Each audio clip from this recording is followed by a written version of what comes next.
Hi, it's 6:15 in the morning. I haven't gone to sleep yet. I got insomnia. I just watched K-pop Demon Hunters, and I'm feeling like a soda pop right now, or whatever the fuck they say in that movie. And I figured, hey, since I'm in such a delirious state, let's talk about some of my favorite albums of all time. A trilogy of albums that is possibly responsible for getting me so obsessed with the horror genre. And of course, I'm talking about none other than Tyler the Creator's Bastard, Goblin, and Wolf. So if your introduction to Tyler the Creator was Igor or Call Me If You Get Lost or even Cherry Bomb, and you've never heard of these three albums, what I'm about to say to you is the equivalent of me saying, hey, did you know that Joji was Filthy Frank? It's going to have the same effect because what I'm about to say to you is what you're about to learn is just it's different, okay? Got all the black bitches mad cause my main bitch vanilla. She tryna get her groove back like Stella. Grab the umbrella. When it comes to your perception of my shit, I'm Helen Keller. When it comes to the perfection of my shit, I know you smell the rectum. I'm like a chromosome, I always X 'em. Like Wolverine steps on attack and a deadly weapon. Now, if you're a sane human being with thoughts, then you talk about things from the very beginning. So I'm going to start off with Tyler the Creator's very first ever album. Technically, it's a mixtape for you music nerds, but it is an album nonetheless. And that would be Bastard by Tyler the Creator, released all the way back in 2009. When you first load this puppy into your cassette tape or your fucking MP3 player, however you listen to your music, I'm no judge, but Jesus Christ, you immediately know that this album is going to be unlike anything you've ever heard in your entire life. Not because the music lyrically is so profound, not because the melodies are extremely beautiful and well mastered and all that. No, it's because he starts the album out with a literal rant. Like straight up talking shit about someone. And it is insane to hear. Here, listen to it. Yo, fuck two dope boys and fuck not writing any other fuck nigga ass blog that can put a 18-year-old nigga making his own fucking beats, covers, videos, and all that shit. Fuck you post Drake ass cliche jerking, LA slossing, rapping fuck nigga ass hype beats niggas. Now back to the album. So immediately proceeding that schizo rant that he goes on and immediately preceding the beautiful harmonies that he's about to hit us with is the entire roadmap for the trilogy, for the next two albums that he's going to release, excluding Bastard.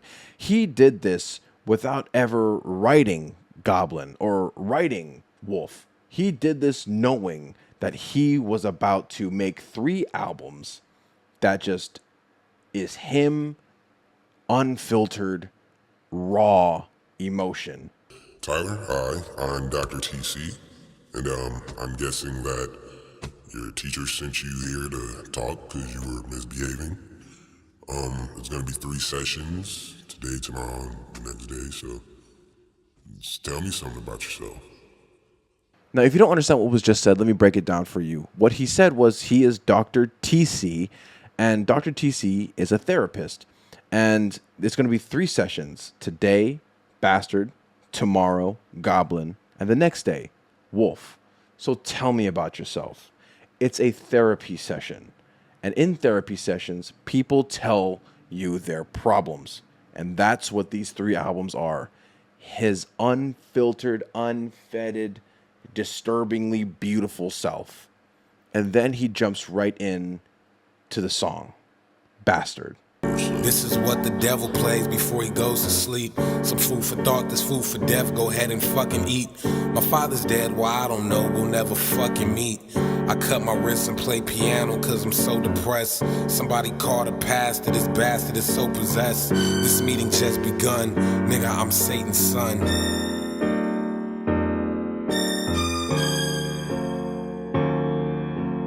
To me and to a lot of other old school Tyler the Creator listeners, Bastard is his masterpiece. It is his literal creme de la creme. I don't think he will ever write anything or produce anything that is as good or better than Bastard.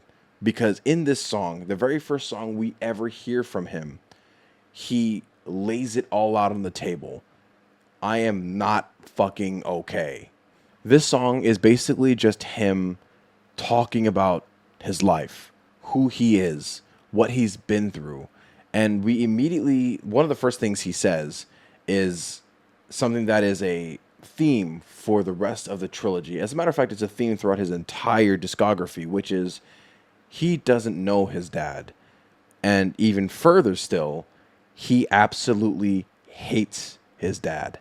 Also in this song, he says one of the most profound lines that I've heard in a hip hop song, and that is, "I'm the dream catcher, but nothing but nightmares I caught." And I just love that line. I just wanted to sneak that in there because it's just insane poetry. It's what it is. It's what this song is. It's just poetry. And if you notice when you listen to this song, in the background is just a hauntingly beautiful piano of just one chord played in 4 iterations. But on the 4th iteration, it's immediately cut off by a sharp lower tone. So doon, doon, doon, doon, doon, doon, doon. And it's just that for the entire song. No drums, no guitar, no bass. Just the piano accompanied sometimes on the bridge by a synth. Now, I'm not going to go through the entirety of every single song, break down and analyze every single song on every single album that I'm going to talk about, but I am going to talk about the songs that are more memorable to me. Some of the songs that have stuck with me throughout the years of me listening to them, because I've listened to these albums dozens of times, and I'm not exaggerating, because those are the only 3 CDs I had growing up, was Bastard, Goblin, and Wolf. My mom was super loving Tyler at this point. He ends the song Bastard with, "If you had a chance to tell him something, what would you tell him?" in reference to his father. And it immediately breaks into the next song, 7, which is him just going in on his dad. I'm not going to break down what happens in that song, but it's just him just fucking laying into his dad. Like, "I'm going to tell him to eat a dick bigger than King." Like, it's insane. Like, it's... Listen to the album cover to cover. It's 55 minutes long, and it's just poetry and swinging of emotions. It's a very bipolar album, is the best way I can describe this album. Very, very bipolar. But the next song that I want to talk about is the reason why this album was met with very high praise and criticism from critics, but also met with equal amounts of, what's the opposite of love? Not hate. It didn't hate it, but they were like, "Bro, did you really have to throw this in there?"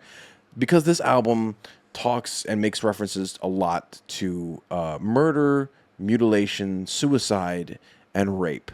And that's why I want to talk about the next song, which is a song by the name of VCR Wheels. You're my favorite show. Any chance I get, I try to watch. Die hard fans can't stop with the taping. Sorta like a psycho, and I can't stop with the raping. Other VHS, especially during sex, baby. Now, I don't think that I need to say this, but I feel like I do, because there's going to be a couple comments in there like, "I can't listen to this because I'm not agreeing with what he's saying." So you're going to fucking not watch a Marvel movie because you don't think Iron Man can exist? That's a stupid fucking argument. Do we condone what Tyler is saying or what he's portraying himself as? No. It's a piece of fiction. It is literal art. What he's saying and what he's doing in these albums don't actually matter and aren't actually real. What he's doing is letting out his inner dark thoughts. That is what these 3 albums are. And it's his raw emotion being put into the albums. That is what draws us in. It's not the fact that he's talking about rape and we're like, "Yeah, rape." It's because he's letting out all of these really evil thoughts and letting us see a side of him that no other artist lets us see. That's why we love these 3 albums so much. So with that being said, let's talk about VCR, where the music video is literally him picking someone out of a a trunk of a car, and carrying them downstairs to a basement, where he then proceeds the song VCR Wheels, where the first couple lines literally say, I don't wanna play you. I just wanna tape you undressing and I lay you down and record soft porn. If it's romance, then it's hardcore. If it's horror, pop the popcorn. The thoughts to rape you really turns me on. That's my buttons, baby. Just press my It is a song about rape, and there's no escaping that. But the way that the song is made and produced and feels almost airy, like dreamy, like you're in a dreamlike state. Because he puts so much reverb on his voice, especially in the coarse bridge parts, and it almost feels like you are the POV. Because when he's doing the music video, you are the person in the trunk. It's shot from that person's POV. So it's almost like you are in that person's perspective, watching and listening to Tyler say all of these things to you. I think that's what he intended to do, but no one really caught it. But then again, I could be speculating. But I just think it's a really, really cool song because it's the only song that he's ever made that has this kind of feel to it. I've never heard a song like this from him since then. And I just wanted to touch on it because, yeah, the message is fucked, but the way it's delivered is just oddly beautiful in a way. Danielle, yeah, you heard about Raquel. Well, that didn't go well. Let's just try to make it swell. Put the beaver in the hell. We could take it slow like snail, like my heart if this is jail. Throw away the key. Yeah. Yeah.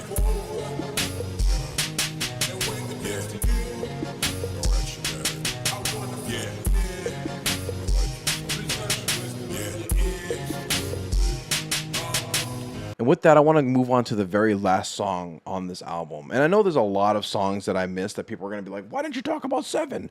Why didn't you talk about Odd Toddlers? Why didn't you talk about Sarah? Why not Jock and the Beanstalk? I don't know why I didn't talk about it, dude. It's fucking 6:30 in the morning. I'm talking about something that I love. Can I just talk about something that I love? Please. Thank you. Shut up. But Inglorious is a song written specifically for his father because it is an actual hate letter to his father, explaining how his childhood was like growing up without a father and why his father would never come and see him. It's like him as a kid venting out like, why won't my dad come and see me? Why doesn't my dad love me? Like, the thing that he starts off the second verse by saying something like, Father's Day was the worst when it came to gifts, cause I ain't know for who or what the fuck to get. Now my mama mentioned the day before what she would like, cause she's playing both roles like her occupation was dyke fucking right. I ain't look up to Obama and Nixon, I look up to the Hugos and Dixon. The niggas in the vision rap about the shit they cooking in the kitchen, pushing keys like the niggas that was banging on them keys. It's a fucking extremely sad song about him just asking, why weren't you there? Why am I not good enough for you? It gives off the same vibe of Will Smith in The Fresh Prince of Bel-Air when his dad walked out on him again. Like, it gives off the same vibe of just like, wow, I'm not good enough for this motherfucker. Why not? And at the very end, the very last verse is him saying, I don't need you. I actually don't need you. So you can stay the fuck away from me. And then at the very, very end of the song, you find out that it hurt him so much that he pulls out a gun and shoots himself. And then the album ends. The best way I can describe Bastard is a roller coaster of emotions. It's literally a roller coaster of emotions. It is bipolar at its finest because in Bastard, the very first song on the album, he starts off by having an extremely soothing, hauntingly beautiful medley of him telling us who he is and his problems and how depressed he is. And then immediately it goes to like something like French, which is on the complete opposite side of the spectrum, where he's happy, having a good time. He's having all these really hype moments with his friends, and he's just out there being happy, making upbeat music. And then it swings back to VCR wheels, where he's like literally sexually assaulting someone in the song. And then it goes right to Inglorious, the last song on the album, where he's literally killing himself because his father doesn't love him. It's such a pendulum of emotions. Beautiful. Great album. I highly suggest listening to it. And that leads us into our second album, which is titled Goblin. Now, it is important to note that before he released the album Goblin, he released a single called Yonkers. And I'm 99% sure that every single person watching this video has listened to Yonkers before. I'm a fucking walking paradox. No, I'm not. Threesomes with a fucking triceratops. Reptar, rapping as I'm mocking deaf rock stars. Wearing synthetic wigs made of anwars, dreadlocks, bedrock. If you haven't, then I don't know what to tell you. You've been living under the rock, Patrick Starr. You need to get the fuck up, okay? Get up. Get up at 6:30 in the morning. Get up. But with Yonkers came the mainstream recognition. This is where a lot of people found Tyler, the Creator, was through Yonkers. And many, many people, when they heard Yonkers, they were like, damn, this guy is good. Why don't I check out his other shit? And that led them directly to the album Bastard. So a lot of people, a lot more people than previously knew him, a lot more than just critics, found the album and was like, what the fuck? What the fuck? Which is why when he opens the album Goblin, he opens it up like he opened up Bastard before with a therapy session, the start of day 2. However, the entire song is him explaining what Yonkers did for him, the amount of fame that he has now, and the amount of responsibility that people think that he has now, when in reality, that's not the case. You see, majority of the song is him dismissing all of the criticism that he's been getting. Like, a lot of people were criticizing him for being a devil worshiper when he was not a devil worshiper. He's not a devil worshiper. A lot of people were saying he's a serial rapist and serial killer. He's not a serial rapist and serial killer. Bastard was good though. What you think I recorded for? To have a bunch of critics call my shit a bunch of horrorcore? Like I didn't make Parade or Inglorious, cause I'm too scared to tell my friends the way I really fucking feel? Of course they only listen to lyrics about me pissing off in the tombs of Lower Croft. I'm getting pissed off. Message boards are on my dick, I need a pissing waiver. Let me bust one in their mouth, I know they feel a flavor. A lot of the song is just him taking these things that people are saying about him and saying, nope, that's not right. Picking this up, nope, that's not right. That's a lot of this song. But a lot of the song is also him venting like, yeah, I have all of this success now. I have all of this fame now. My cat's trying to get in this room right now. Say hi. Hello. Say hi. Thank you. Can we have to leave? He's a fat motherfucker. And now I lost my train of thought. I don't know what I was talking about. Oh, wait, no, that's right. So he has all of this success now. He has all of this fame now, but it amounts to literally nothing. There's a point in the song where he says, I sell out shows in London just to end up on couches. I hate my fucking life. But when I make that announcement, my hero calls my phone just to put that in doubt then. So basically, the summary of the song is him taking a bunch of these rumors that are being thrown about him and dismissing them, while also simultaneously saying, I hate my fucking life because I'm doing all of these things everyone knows about me, but my life hasn't changed at all. I hate it. But whenever I try to reach out for help by saying I hate my life, my hero calls and says, you don't hate your life, and just makes him doubt it, pushing it further and further in, furthering his depression. That is what Goblin is. And that's what a lot of this album is, with a lot more. Dropped and left them craniums mind fucked. Now competition missing like that nigga my mom fucked. He still hasn't called me yet. It's not your fault. But that's a whole fucking different argument. Shit, I got over it. And a couple bucks in my pocket, so now I could go buy a couple hot pockets so grandma can stop cooking them nasty ass collard greens. Pressure's on me like this top hat bastard intro. How the fuck I'm gonna top that? I'm not going to talk about the next song on the album, which is Yonkers, because everyone and their mother has heard Yonkers. At least my mom's heard Yonkers. My mom's heard Yonkers hundreds of times by this point. The song after that I will talk about, which is Radicals. And I think Radicals is one of the most important songs in all 3 albums, because this is the first and I believe only song that he directly addresses the audience and says what he truly, truly feels and how you should carry himself, which is what Odd Future as a collective have really taught a lot of us to do, which is to just be yourself. It sounds really cringy, but let me explain. For those of you who weren't around for this album's release and the real blow up of Odd Future Wolfgang, then you don't really understand how different Tyler, the Creator, was. He wore long tube socks with bright shirts and high, like super, like thigh high, like mid thigh high green shorts. and a Supreme hat. He looked extremely goofy comparatively to other rappers, especially in this era. He was different, and he liked being different. And the song Radicals is all about it's okay to be different. I'm a fucking table. I'm a fucking unicorn. The entirety of Radicals is him just saying it's okay to be different. It's okay to be yourself. Because if you're going to be like everyone else around you, you're going to be fucking boring. Just be yourself, which is something that I still live to this day, as a matter of fact. And now I'm thinking about it. It's probably Tyler brainwashed me when I was a kid. However, the mantra and the chant that goes on in this song is kind of different.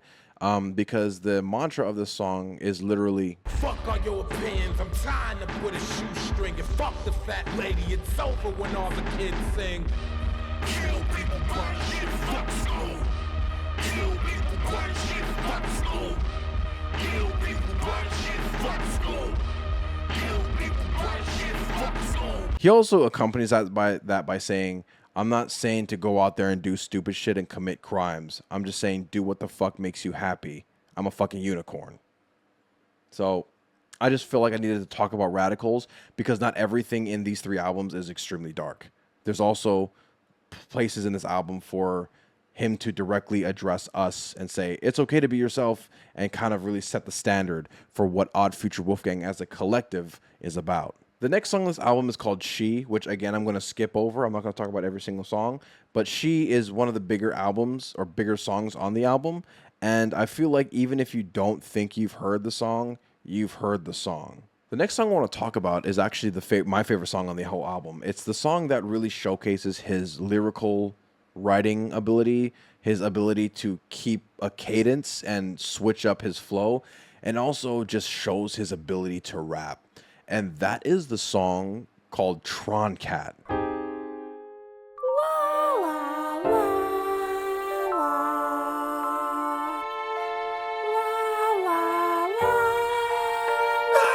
In the lore of the album, because there is lore with the album, there's a reason why he's rapping like this. He explains in the previous song, Nightmare, that he has this voice in his head that's telling him to do all of these extremely fucked up things.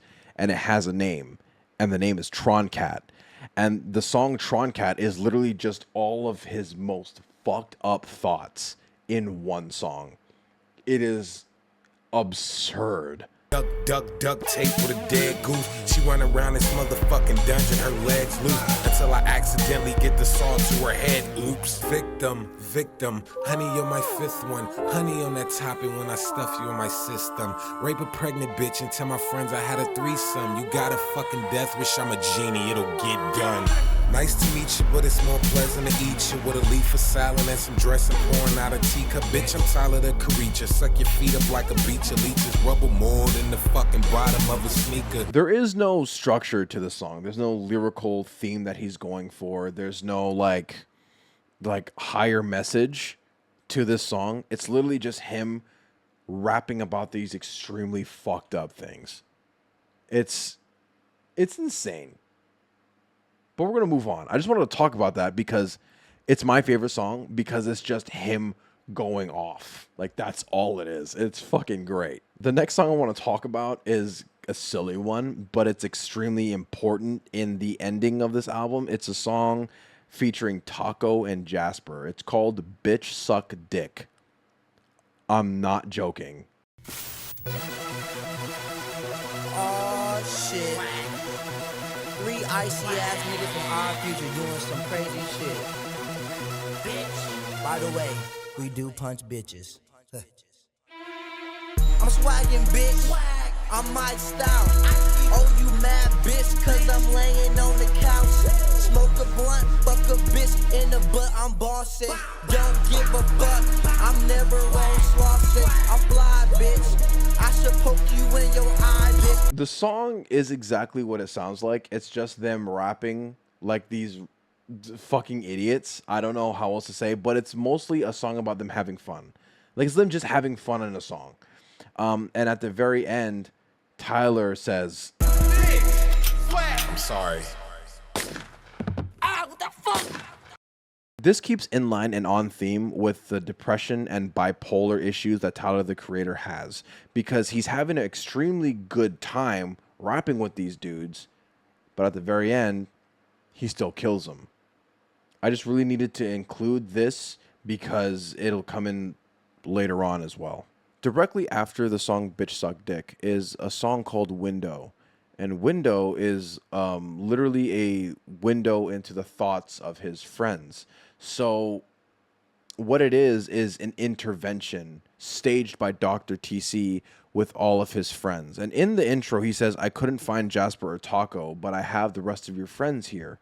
And the entire song is just his friends. I believe it's Haji Beats, Damo Genesis, Mike G, all on a song. Let me look that up. Yeah, Tyler the Creator, Damo Genesis, Frank Ocean, Haji Beats, and Mike G. So they're all in this song. So Window is an intervention that Dr. TC stages between Tyler and all of his friends. And like I said, in the song, he says, I don't know what happened to Taco and Jasper. We can't find them, but here's the rest of your friends.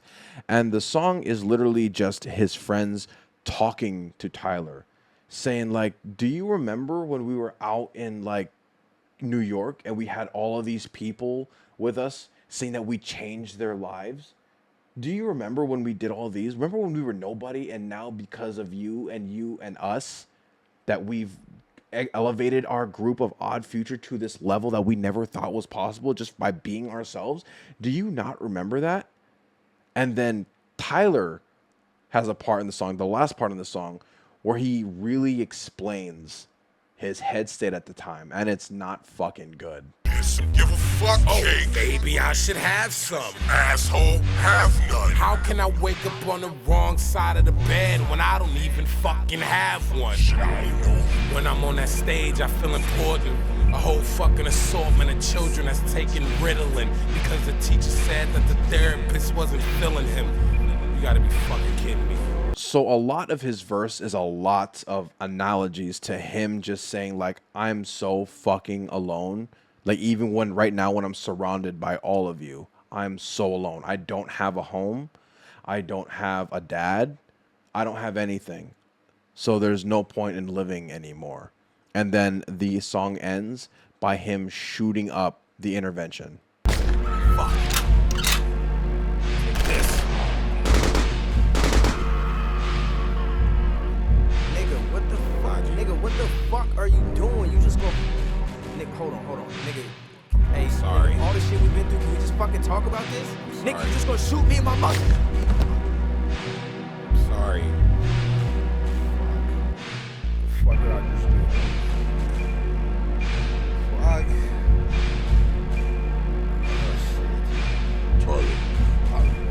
Tyler, give me the gun. Give me the gun. Fuck, man. Fuck. I'm so fucked.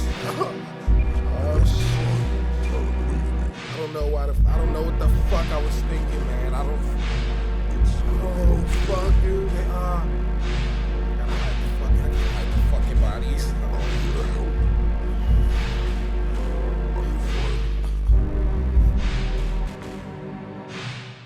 You're supposed to fucking help me. I'm here to help you, The Tyler. fuck? Calm down. I'm here to help you. Fuck. Fuck. I'm your friend.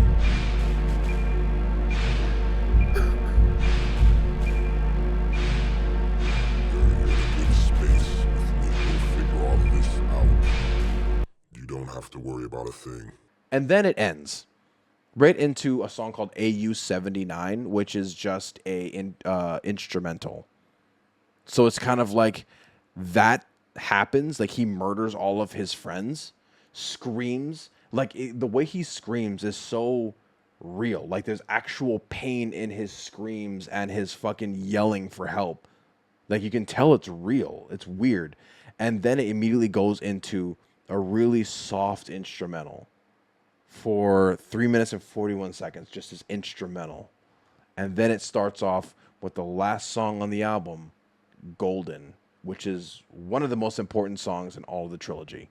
So I know I just said that Golden is one of the most important songs in the entire trilogy, when in reality, Golden is the most important song in the entirety of the trilogy, because it ties everything together. We're not going to talk about Wolf because of what I'm about to say in this song. I'll explain why at the end because it'll make more sense, but I'm going to tell you about Golden because this song, when I first heard it, it literally made me drop my shit and just sit there like this. Like, it was just so insane. So let's talk about it. So Golden starts off with Dr. TC saying, Tyler, obviously you've got some fucking problems. Like, no shit. Like, no fucking shit. Thank you, Dr. TC. You're so... I can tell you got your degree from Harvard. You're so good at your job. Tyler, you obviously have some fucking problems. And this is the end of this session. So the lyrics in Golden really talk about why he's so lonely. Like, why he's feeling the way he's feeling. Because he's on tour all the time and he sees his manager more than he sees his own mother. And that hurts. Because at the time, Tyler's only 19 years old.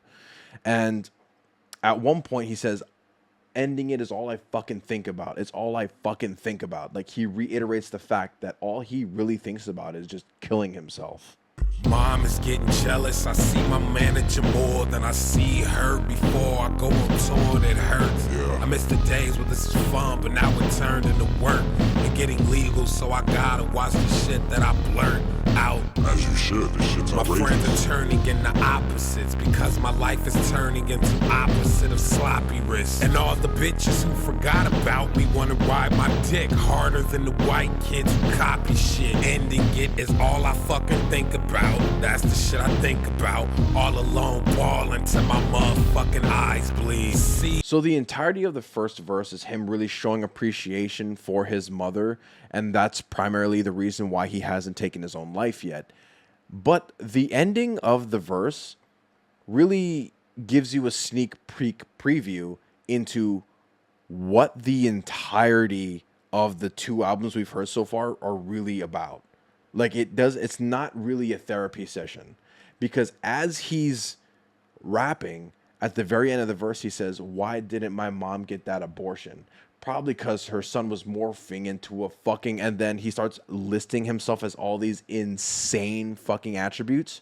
And him and Dr. TC's voice are one. And they're speaking over each other. Just listen. Age 20, why didn't she get that abortion? Probably because that motherfucking embryo was morphine into a Grammy-winning schizophrenic fucking orphan. Oops, I mean bastard. The more the song goes on from this point, Tyler really starts kind of separating himself from himself. He starts rapping about himself, but in the third person.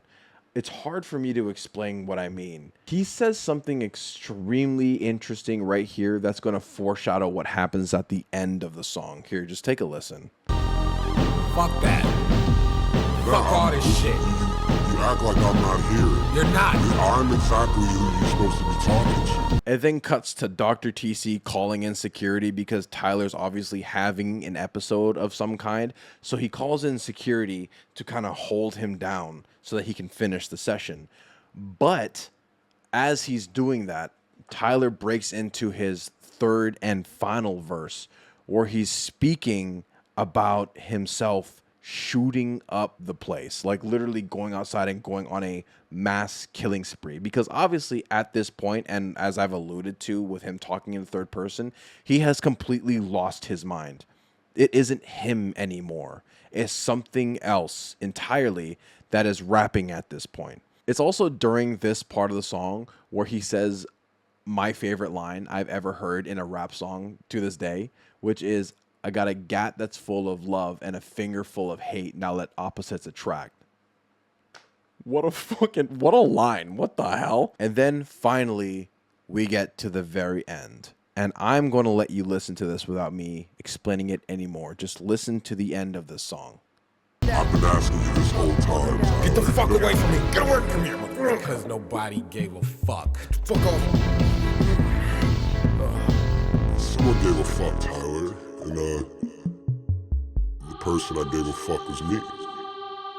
See, you're not going crazy. It's me. I'm your best friend, Tyler. I know everything. I know everything about you. You've been helping yourself this whole time. Your friends are just figments of your imagination. Dr. TC. See, Tyler? I'm your conscious. I'm Tron Cat. I'm Ace. I'm Wolf Haley. I'm Me. If you're still not understanding what just happened, let me clue you in. The entirety of Bastard and Goblin were in his head. Dr. TC does not exist. That was in his head. And if you listen closely, when the nurses come in to hold him down, they don't even acknowledge Dr. CC because that was in his head. So the entirety of the album of Bastard and the entire album of Goblin, he's in a psych ward talking to himself in his head. So everything we've talked about was all just in Tyler's head. And that brings us to the conclusion of Bastard and Goblin. The reason I won't talk about Wolf is because I feel like Wolf was only made because he said there was going to be 3 therapy sessions. But he already ended it with Golden. Golden is the perfect ending. I think he made Wolf just to make Wolf to keep up with the 3 therapy sessions, which is why Dr. TC is still there. Does that make sense? And also, that's why Wolf is a significantly different sounding album than Goblin and Bastard. Which is why I won't talk about Wolf, because it wouldn't make sense in the context of the story of Goblin and Bastard.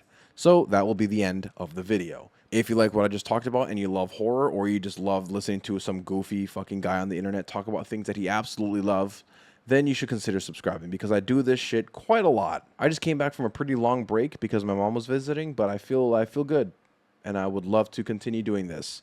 I already have my next video planned and ready to go. Just gotta film it, edit it, and put it out. So until then, I'll see you guys later. Stop by the Twitch sometime if you're gonna want to see me play some games or build some shit. Anyway, see you later. Bye.